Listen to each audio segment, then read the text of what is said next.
Sheila, Take a Bow, and as mentioned, they played live at the weekend, Friday evening in the Glastonbury Pilsen Party. They're back, but for how long? What's the story? Welcome to the programme. Didn't think I'd be saying this ever again. Welcome, Supergrass. Hello. Just before we get to the nitty-gritty, when you first started as a band, any Smiths covers? Who would you have covered in a rehearsal? Did you do any cover versions? We did Smiths cover, didn't we? We did Some Girls Are Bigger Than Others. Did you? Yeah. Very fast. Really? Yeah. No tapes exist of that, sadly. I think we've recorded it was a B-side. Yeah, was it in the end? Fact, yeah. Well, I pretty sure. That must have passed me by. Yeah, that was on something. Oh, it wasn't that early on, right? No. What else? We also did some, our first band, when we played at school, where we did like The Cure, Dinosaur Jr. Was at the Stoneheads. Yeah, we played Freak Scene, but that was probably my favourite cover. Big Mouth Strikes Again, we used to play. Yeah. Stone Free? Yep, Stone Free by Hendrix. None of the other Oxford bands. It would be quite ironic if you covered any Swerve Driver. Yeah, wouldn't it? I don't think we did. No. Mr. Big, maybe. Did we cover them? No. Welcome. Anyway, how? Thanks, I guess the first question: how was it on Friday? Rolling back the years. It was fantastic, wasn't it? It was. I suppose it was a bit of a psychological barrier to get over. You know, seeing if the fingers worked still. After I'm personally haven't played drums for about 10 years properly, so it was a bit shaky, but it all came together and it's good, wasn't it, boys? And how much did you have to rehearse before the gig? I mean, I don't know. 3 times. 3 times. 3 rehearsals. And where did we rehearse, guys? We rehearsed the first place we ever rehearsed as a band. Really? In Oxford, up on the top of this hill. My living room. Well, yeah, I guess proper.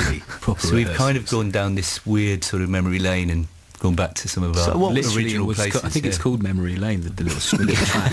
I think Stoner Lane. Are you sure? I know. Oh, was it Dead Man's? I can't remember. So what was that like then? I mean, actually going back to old places as well. I mean, it must have been too much of that. It was more just it sort of made sense, didn't it? To just rehearse like somewhere we knew and it was easy. But we haven't been on a big nostalgia trip necessarily. Right. We just plugged in and just started playing, and it just came back. Who was the? I obviously I am asking you to point the finger. Who was the most rusty?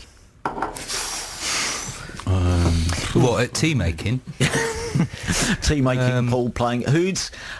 And I imagine. Well, here's another. I reckon we were probably all similarly rusty. Yeah. What's weird about the songs is it's probably.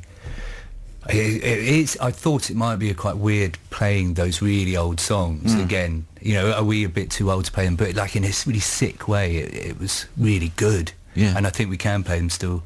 So maybe in a couple of rehearsals in, by the last one, we were kind of firing. Yeah, properly. I kept finding that I was sort of landing late on chords, and then I had to remember that actually all your drum fills are half the speed, are like twice the speed. It's the way the kids like. So like, I think just like remembering where to land, you know, the things that you sort of that you get through touring that start to come automatically. Yeah. Like just sort of tapping into that at the start was a bit mental. What were you like the Corporal Jones do in Dad's Army? Just always 1 second. Attention. Yeah, exactly. Yeah, just a second late. It's like, what? Hang on, am I late? Or no, you're... no, I don't know. Actually, there is no right and wrong. I think that's the thing with we're being so polite as well. Sorry, Dawson guitar solos as well. You're trying to remember where the notes were for some of the solos. Quite good. Yeah. It took me about 20 minutes to work out late in the day. Hands up. No one can see you. Our dear listeners can't see. I mean, I know we're filming this, Hang on, but there's cameras everywhere. I know. No one can see you. Put your hand up if you secretly went away before rehearsals and listened to some of the records to remind yourself of how some of the songs went. Yeah. Well done, Rob. Well done. Well done for owning up. Actually, it showed. Do you know what? It shows. Yeah, you're the only one who can play properly. You seriously nailed it. I have to hold my hands up to that. Did you? Yeah. You had to go and listen to it. What, on a streaming service? Don't even have the records at home. I mean, at least put your own record on. I should have just think you gave yourself like half a penny for each play. Yeah, that was the main reason for doing it. Right. Wanted the royalties. Paying yourself. I put it on a bit in the car here and there. My kids would go, "What is this? Turn this crap off." And we'd say, "Actually, it's your dad's band." Yeah. Not pay for your education. Show some respect. Two questions, obviously, which everyone's asking. I mean, obviously, I know a lot of people are very excited by this news, but why, I guess, and why now? And why not? You know, I think it was we wanted to. I guess. Alignment of stuff. 25 years since we started, 10 years since we split up. It sort of worked well. We all had a bit of a summer off next year. Really, that was it, you know. Because, well, I mean, how difficult was it finding a time? I mean, as you say, the stars aligned, because usually everyone's busy. Yeah. Mickey's playing with his own band, Swerve Driver, and you've got albums out, and you've got albums out. Yeah. I mean, how hard was it just going, all right, we're just going to open this gap up, this window up? Yeah, it's a bit of stars aligning. You know, I'm kind of at the end of an album cycle with Swerve Driver. Gaz is kind of between records and stuff, so that kind of works for us. Yeah. Yeah. And it was all simple as that. I think it was always about that phone call, you know. I remember Danny calling me up. I was on a Sun Lounger. I was on a Sun Lounger. I could tell. It was a hot day in August or something. I think I was annoying my wife, saying, it'd be good to get band back together. And she was like, for God's sake, just phone him then. And we all, I think Mick was in Australia at the time. I gave you a phone call. Got an email, yeah. Yeah. And it was really easy, and I think it's just I felt a buzz to get into a room together, play, and we all sort of, you know? I guess we all missed each other a lot, really. But that's the thing, though. I mean, there's so much left behind in those songs. I know everyone grows up and they move on and you do new things, but there's so much of your life invested in those songs that to go back and revisit them, it's quite a big thing. There's a lot of your life in those songs. This band was a lot of your life from very young. Early, Well, I think what's kind of struck me doing this, especially on Friday, I guess, and doing a few rehearsals, is it's kind of like it's not like we're picking up from where it ended. In a way, it's playing these songs from, I don't know, maybe almost from an earlier point where, you know, we haven't had the sort of baggage of the sort of whole of the end of the band. And, you know, in the 2010 tour when, you know, we'd already split up. Yeah. And it was strange doing those gigs. Yeah. They were good, but it felt a bit weird. The long goodbye. So we're sort of playing these songs now. I don't know, there's a freshness about it, and it feels great. It feels right. How many of the songs feel better or worse? I don't know, some bands fall in and out of love with some of their songs. I don't know which songs you've gone back to and gone, wow, this is a corker, or a song you've gone back to and gone, we really did this every night for 6 months. I don't know, I don't feel we've had that. I don't. We're doing sort of 12 songs or something. We've probably picked ones that are quite good fun to play. So maybe next year when we get all our obscure sort of B-sides and things that come off, it'll be more apparent. But this is just really fresh and fun, and it just feels great, really great. So what did you do on Friday? Obviously I wasn't there, and we've had texts from people who were there, who were very excited. Was it the greatest hit set? Hits after hits? I think, we started off with a 3-piece sort of early stuff, like Caught by the Fuzz and Man-Sized Rooster, and what do we do after that? Something... Lose It. We can't give the whole set list away. Well, it's online somewhere. Well, that's different That tonight. was on Friday, yeah. We finished with It's Horrible Being in Love and You're 8.5 tonight. Yeah. But then we went and played, like, Moving was the 4th song, and that was always a good classic kind of festival pleaser, you know, sort of a bigger song and stuff. Yeah.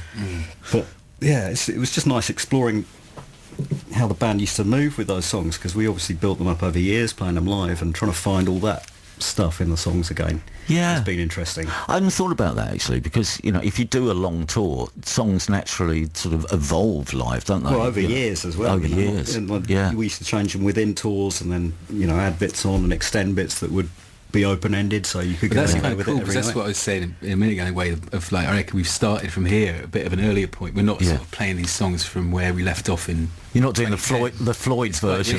They're not jaded. Songs aren't jaded. They're sort of back to the 90s. Maybe there's new places where they'll go after we've been touring for a couple of weeks. There's sort of like new ways new that life we'll you know, end it or create a middle eight or something. I mean, I thought going back to the records and listening to them was quite interesting for me, because there were kind of bad habits that I'd picked up playing live for 10 years, you know, where I'd sort of ended up somewhere with a song that actually it's quite nice to go back to what was recorded and then start from there again. I found hopefully I'm doing that now. How where was the first point, either in rehearsal or during the set on Friday, where you turned around and everyone smiled at each other and you knew, well, this is really lovely being back doing this? Right at the end. I think I came all the way across the stage to tell you that it was going too fast. Was this really fast? No, I said, is this really fast? And I went, yeah. And you kind of nodded. Yeah. But I can't remember what song that was. Might have been Richard III, but there's a couple of bits. Yeah, man, there's loads of moments. Like some of the ends as well, ending fuzz, you know, just when the kind of cut off and the sort of the sound of the crunch of everything hitting together. That was sort of the same as it ever was. I think tonight's going to be pretty mental. Because you're playing this little gig in London we've tonight. got like a 350 capacity, and it's going to be really like the old days, I guess. Yeah. That those memories, which you haven't really done a gig like that for years and years and years. And do you ever, when you're on stage, get a flashback moment where you're thinking, this reminds me of, or this is just like when we did? It's usually the cockpit at Leeds. I don't know what holds some pretty solid memories. Yeah. When I was rehearsing, when we were doing a sound check, that's what I was thinking, because it was that sort of brick-walled little room. Yeah. Very sweaty, strange people jumping on each other, you know. Yeah. So what's the plan then? Well, are you allowed to say what the plan is? Yeah, I think it's all out now. Yeah. So we're just gonna. Well, we start off with a tour in February. UK Irish tour. That kicks. Oh no, we go to France first, don't we? Yes. We don't know. I don't know. It's all online somewhere. I should have it written down somewhere. Yeah, I think we actually start in Paris, which is where we did our last show. Right. You do this bit, okay?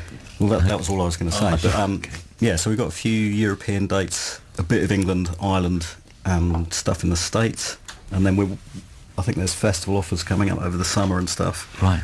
Hopefully we'll get out to Australia and other bits of the world. Yeah. And that's it. We'll see how it goes from there, see what evolves. We're just going to cram in as much as we can, really go for it. Of all the dates that I've seen, there is, 6th of March, Ali Pali. I don't know, what was the biggest gig that you ever played? It's first time round. Outside of festivals. Yeah, Wembley Arena.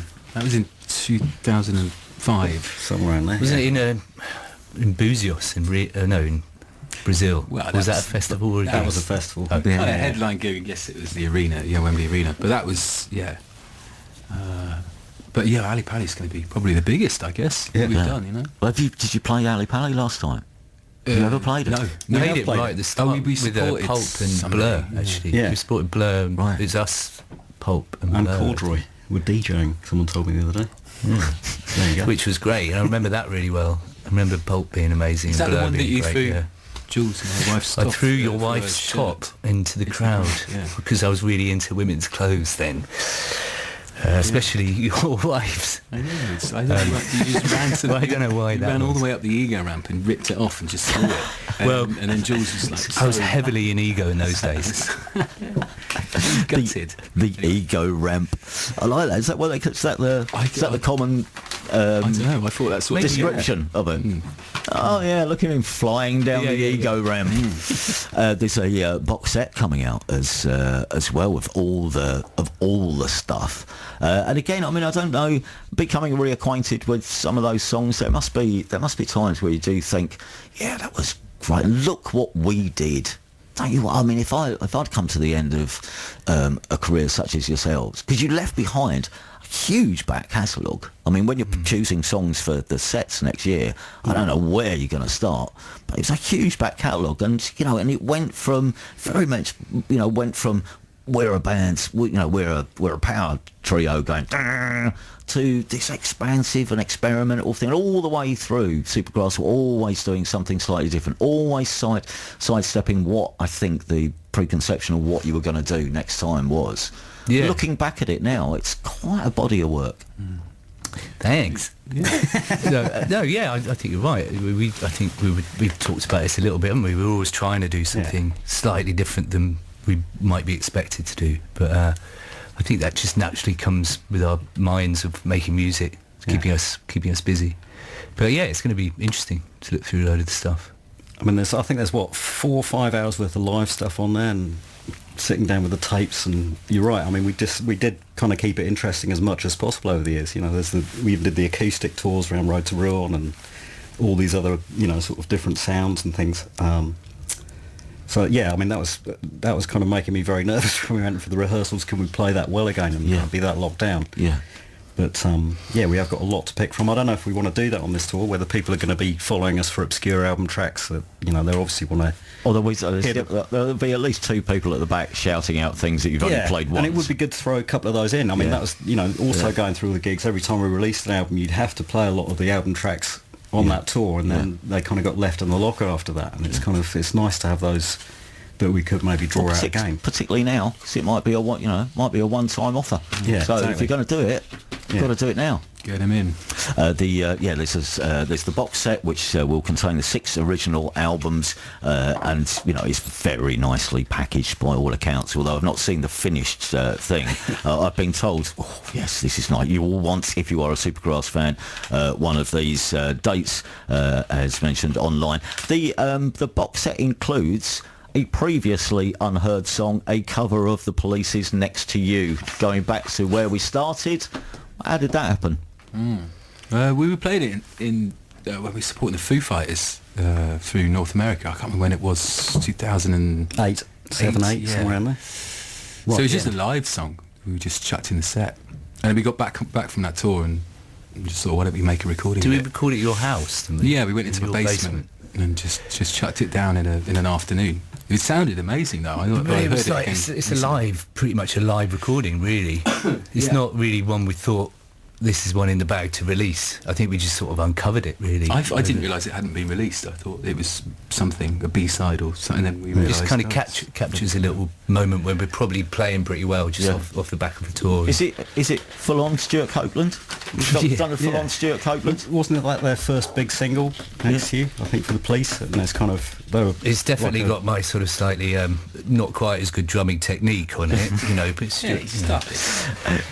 Can I just check before we play the track? You are all obviously you have all been playing at times doing various things, but you're all match fit though, are you? When you came off stage, I mean, I don't want any of you pulling up after the first 15 minutes and having to wave at the bench. Well, my hand feels like it's detached from my wrist from going like that a lot. Right. Yeah. But this is my special hand. Now you know what I mean. Oh, good. Well, listen, Supergrass are back, and as I say, box sets. Supergrass, The Strange Ones, 1994 to 2008, is due for release on January the 24th. It will feature this. It's lovely to see you. Have a lovely gig tonight, then, and well done if you've got a ticket to see the bands this evening. They play out in East London tonight. This is Supergrass on 6 Music, and this is their version of Next to You.